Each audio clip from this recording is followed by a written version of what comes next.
పంచాంగం మంచి చెడ్డ అన్నీ చూసే కన్నా పౌర్ణమి రోజు మనం వ్యవసాయం చేయడం మన సాంప్రదాయం, విత్తనాలు చల్లడం మన అందరి సాంప్రదాయం. న్యాచురల్గా మనందరికీ కూడా కొత్త అమావాస్య రోజు మనం భూమి పూజ చేస్తాం.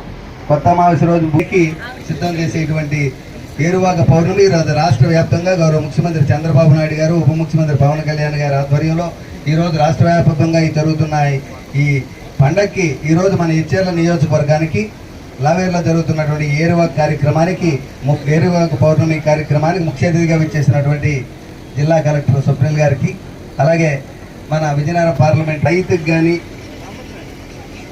సంబంధించినటువంటి అతి ముఖ్యమైన పండుగల్లో మన ఈ ఏరువాక పౌర్ణమి అనేది చాలా అతి ముఖ్యమైన సాంప్రదాయమైన పండుగ.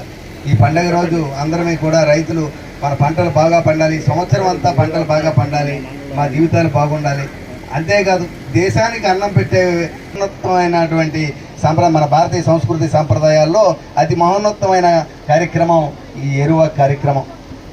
ఈరోజు మనం జల్లే విత్తనాలు ఈ సంవత్సరం యావత్తు కూడా మనకి మంచి పంటలనిచ్చి, రైతుకి మంచి ఉపాధి కలిగించి, మంచి పంట వచ్చి, అలాగే దేశానికి కూడా మంచి శక్తివంతమైన ఆహారాన్ని ఇచ్చేటువంటి కార్యక్రమం. ఈరోజు ఈ కార్యక్రమాన్ని దిగ్విజయంగా చేయాలని చెప్పి మన గౌరవ ముఖ్యమంత్రి చంద్రబాబు నాయుడు గారు కానీ, ఉప ముఖ్యమంత్రి పవన్ కళ్యాణ్ గారు కానీ ఈ కార్యక్రమానికి మన రాష్ట్రంలో శ్రీకారం చుట్టి కార్యక్రమం మన ప్రభుత్వ పరంగా ఈ కార్యక్రమం జరగాలని నిర్ణయించి కార్యక్రమాన్ని చేస్తున్నారు. మనందరికీ తెలుసు, గౌరవ ముఖ్యమంత్రి చంద్రబాబు నాయుడు గారు ఎప్పుడు అధికారంలో ఉంటే, ఎప్పుడు ముఖ్యమంత్రిగా ఉంటారో అప్పుడే రైతు కళ్ళల్లో ఆనందం మనం చూస్తాం. మన అందరికీ చెప్తారు, పెద్దలందరూ చెప్తూ ఉంటారు, రైతు వ్యవసాయంలో, రైతు పొలంలో చెమట చిందిస్తేనే ఎవరైనా ప్రతి ఇంట్లో కూడా మనకి అన్నం ఉడికేదని చెప్తూ ఉంటారు. అటువంటి రైతు ఈరోజు గౌరవించే విధంగా రైతుని ఒక మహత్తరమైన శక్తిగా భావించి, రైతే అన్నదాతకి మనందరం భరోసాగా ఉండాలి, అన్నదాతకి మనందరం గౌరవంగా చూడాలనే ఉద్దేశంతో ఈరోజు ప్రభుత్వం అన్ని విధాలుగా కూడా రైతుకి మనకి అవసరం విత్తనాలు జరుగుతున్నాం. కానీ సుమారు నెల రోజుల ముందు నుంచి కూడా విత్తనాలన్నీ కూడా రైతుల వద్దకు వచ్చేటట్టు చేసడం జరిగింది. ఈరోజు విత్తనాలు లేకుండా లేరు అని రైతు లేదు. ఒకప్పుడు ఎలా ఉండేదంటే ఏరువాకి టైం అయిపోతుంది, పౌర్ణమి వచ్చేసింది, ఇప్పటికీ విత్తనాలు జరగలేదు, ఎక్కడ విత్తనాలు దొరకలేదు అనుకుంటే రైతు బాధపడేవాడు. ఈరోజు ఆ పరిస్థితి లేదు. విత్తనాల కోసం వేచి చూడవలసిన పరిస్థితి. ఒక నెల రోజుల ముందుగానే, 24 రోజుల ముందుగానే మనకు విత్తనాలన్నీ కూడా రైతు దగ్గరికి ఇచ్చారు. అలాగే ఈరోజు వ్యవసాయ శాఖలో సుమారు ఈరోజు జిల్లా యావత్తు కలిపితే 323 టన్నులు పైన ఈరోజు విత్తనాలన్నీ కూడా ఇవ్వడం జరిగింది. అలాగే ఎరువులు, అవసరమైన ఎరువులు కానీ, యూరియా కానీ, పొటాషియం కానీ, అవసరమైన ఎరువులన్నీ కూడా సిద్ధంగా ఉన్నాయి. ఎవరు అపోహలు పడద్దు. మీ యొక్క ఆధార్ కార్డు అనుగుణంగా మీరు చేసే పంటకి ఏ విధంగా పండిస్తారో, ఎంత పంట పండిస్తారో దానికి అనుగుణంగా మ్యాపింగ్ చేయబడింది. మీ అందరికీ కూడా అవసరమైన టైంకి ఎరువులు అందుతాయి. దీంట్లో ఎక్కడా కూడా బయట ఎక్కడా కూడా ఎక్కువ ధరలకు ఇచ్చి ఈ కొనవసరం లేదు. మొన్న మధ్యాహ్నం ఏమన్నా విత్తనాలు అందేయా లేదా, ఎక్కడైనా ఇబ్బంది ఉందా లేదని కలెక్టర్ గారు కూడా నన్ను అడగడం, నేను సమాధానం చెప్పడం. అలాగే మనకి ప్రధానంగా రైతుకి వ్యవసాయం పండించాలంటే మనిషికి, ఏ రైతుకైనా కావాల్సింది నీరు కావాలి ప్రధానంగా. మరి అటువంటి నీరు అందించడానికి ఈరోజు ఎన్డీఏ ప్రభుత్వం నడుం కట్టి ముందుకు నడుస్తుంది.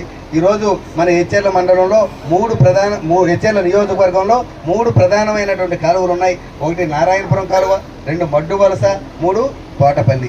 ఈ 3 కాలువల ద్వారా నీరు వస్తే మన ఎచ్చెర్లలో రైతు సుభిక్షంగా పంటలు పండిస్తాడు, ఎవరికి ఏ ఇబ్బంది ఉండదు. అయితే గత ప్రభుత్వంలోని ఎక్కడా కూడా ఈ కాలువల్లో పూడికి తీతలు కానీ, కనీస మరమ్మతులు కానీ కాలువలు చేయకపోవడం వల్ల నీరు రాక గత 5-6 సంవత్సరాలుగా నీరు రాక రైతులందరూ విలువెల్లాడిపోయారు. పంటలు పండలే సమయానికి, వర్షం పడితే పండడం, లేకపోతే లేదు.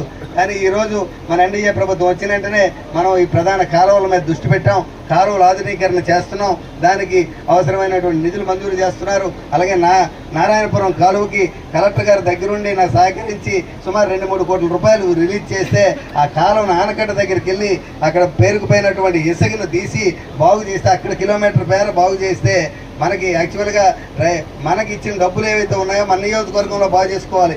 కానీ నేను తీసుకెళ్ళి మన నాయకులందరినీ తీసుకెళ్ళి చూపించి అక్కడ ఆనకట్ట దగ్గర ఏదైతే ఇసుక మేట పడిపోయిందో ఆ ఇసుక మేట తీస్తే కానీ ఆనకట్ట దగ్గర నుంచి నీరు రాకపోతే థైలాండ్లో ఉన్న మనకి నీరు ఎలా వస్తుందని భావించి ఆనకట్టలో సుమారు 1 కిలోమీటర్ మేర పడి ఉన్నటువంటి ఇసుకనంతటిని తీయించి మనం నీరు ఈరోజు వస్తే ఎచ్చెర్ల మండలంలో నారాయణపురం కాలువ 2 పంటలు సుభిక్షంగా పండాయి. నీరు అందలేదు అన్న రైతు ఎవరు కూడా ఎచ్చెర్ల మండలంలో లేరు. రెండో పంటకు కూడా సుమారు 40 నుంచి 50 బస్తాలు, కనీసం 40 బస్తాలు పండింది. మ్యాక్సిమం గరిష్టంగా 50 బస్తాల పైన కూడా పండినటువంటి వైనం మనం చూస్తున్నాం. అలాగే మడ్డు వలస ప్రాజెక్ట్, మడ్డు వలస గౌరవ ముఖ్యమంత్రి చంద్రబాబు నాయుడు గారికి పదే పదే విన్నవించుకున్నాం. ఆ మడ్డు వలస ప్రాజెక్టుని గత ప్రభుత్వం పూర్తిగా నిర్లక్ష్యం చేసి దాని మీద దృష్టి పెట్టకపోతే మళ్ళీ గౌరవ ముఖ్యమంత్రి చంద్రబాబు నాయుడు గారి దగ్గరికి వెళ్ళి దాన్ని బాగు చేయించాలని, అప్పుడున్న కాంట్రాక్టర్కి డబ్బులు ఇవ్వకపోతే మళ్ళీ ఈ మధ్య 1,20,00,000 రూపాయలు ఆ కాంట్రాక్టర్ కూడా డబ్బులు ఇచ్చి మళ్ళీ పనిని ప్రారంభించాం. నిన్న కలెక్టర్ గారి సమావేశంలో కూడా ఆ విషయాన్ని మనం తెలియజేయడం జరిగింది. తప్పకుండా మనకు 11 కోట్లు వస్తే మనకి మడ్డు వలస ప్రాజెక్టు పూర్తవుతుంది.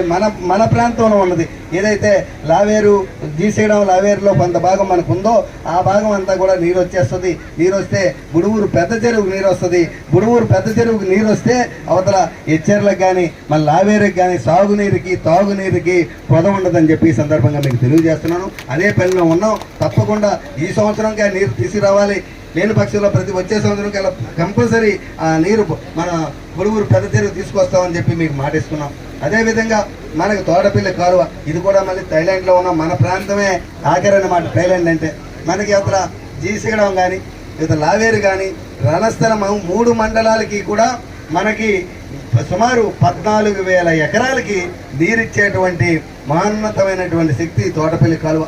కానీ మన దురదృష్టం ఏంటంటే గత ప్రభుత్వంలో, వైసీపీ ప్రభుత్వంలో ఎక్కడ తోటపల్లి ఆనకట్ట దగ్గర నుంచి ప్రాజెక్ట్ నుంచి ఇక్కడికి వచ్చే వరకు కూడా ఎక్కడ ₹1 ఖర్చు పెట్టకపోవడం వల్ల ఆ నిధుల ఆ కాలువలన్నీ మరుగున పడిపోయి ఈరోజు మళ్ళీ మెయింటెనెన్స్ చేయడానికి మనకి చాలా డబ్బు ఖర్చు అవుతుంది.